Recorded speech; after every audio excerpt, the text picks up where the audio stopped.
नमस्कार दोस्तों, स्वागत है आप सभी का इंडिया 24 लाइव न्यूज में। श्रद्धा हत्याकांड, आफताब के सीधे जवाब पुलिस को कर रहे परेशान। मौत से पहले की आखिरी चैट, दोस्त से कही थी ये बात। श्रद्धा हत्याकांड मामले में पुलिस को एक बड़ा सबूत मिला है। उनके हाथ श्रद्धा की 4 मई की चैट लग गई है। ये चैट उसकी मौत से 14 दिन पहले की है। इस चैट में श्रद्धा किसी दोस्त से अपनी एक रील को लेकर चर्चा कर रही है। पुलिस इसके अलावा पुराने सीसीटीवी फुटेज को भी खंगाल रही है। श्रद्धा हत्याकांड मामले में आफताब के खुलासे इस केस को सुलझाने के बजाय और ज़्यादा उलझाते जा रहे हैं। जितना सीधा आफताब का हर जवाब पुलिस तक पहुंच रहा है, वो केस की गंभीरता को और ज़्यादा बढ़ाने का काम कर रहा है। इसी वजह से दिल्ली पुलिस आफताब का नार्को टेस्ट करने वाली है। अब तक एक तरफ आफताब की कुंडली खंगाली जा रही है, तो दूसरी तरफ श्रद्धा की निजी जिंदगी समझने का भी प्रयास किया जा रहा है। इसी कड़ी में श्रद्धा की 4 मई की चैट सामने आई है, यानी कि वो बातचीत जो उसने अपनी मौत से 14 दिन पहले की थी। श्रद्धा ने 4 मई को अपने किसी दोस्त को एक मैसेज भेजा था। ये मैसेज उसकी बनाई किसी रील को लेकर था। पहले वो चैट पढ़िए, फिर आगे का घटनाक्रम समझते हैं। श्रद्धा: बड़ी, आई नीड हेल्प। दोस्त: क्या हुआ, बोलना। श्रद्धा: क्या तुम मुझे मेरी पहली रील पर फीडबैक दे सकते हो? क्या इसमें कोई बदलाव की ज़रूरत? दोस्त: बस इतना। श्रद्धा: हाँ जी। अब आपको लग रहा होगा इस बातचीत में तो कुछ भी अजीब नहीं है, सब कुछ एकदम सामान्य सा नज़र आ रहा है। फिर ऐसा क्या हुआ कि इस चैट के 14 दिन बाद श्रद्धा की बेरहमी से हत्या कर दी गई? इस चैट का इतना सामान्य होना, किसी बड़ी घटना का कोई संकेत न मिलना ही सबसे बड़ा सवाल बन गया है।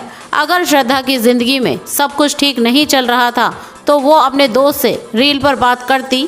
क्या वो इतनी सहज नज़र आती? सवाल कहीं है, लेकिन जवाब पुलिस को ढूंढना है। शुरुआती जांच के बाद तो पुलिस भी ये मानकर चल रही है कि ये केस जितना सरल नज़र आ रहा है उतना है नहीं। जिस विश्वास के साथ आफताब हर सवाल का जवाब दे रहा है, ये पुलिस को और ज़्यादा परेशान कर रहा है।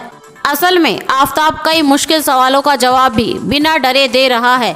उसकी बातों से ऐसा लग रहा है कि उसके लिए ये सब कोई बड़ी बात नहीं है।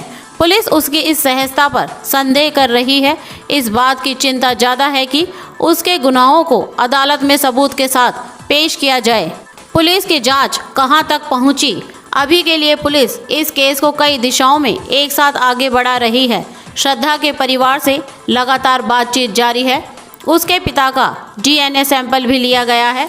जिस घर में श्रद्धा आफताब के साथ रहती थी, वहां पर ब्लड के निशान मिले हैं। ऐसे में वो किसका खून है, ये पता करने के लिए टेस्ट किया जाएगा। इसके अलावा पुलिस इस समय छतरपुर एरिया की CCTV मैपिंग कर रही है।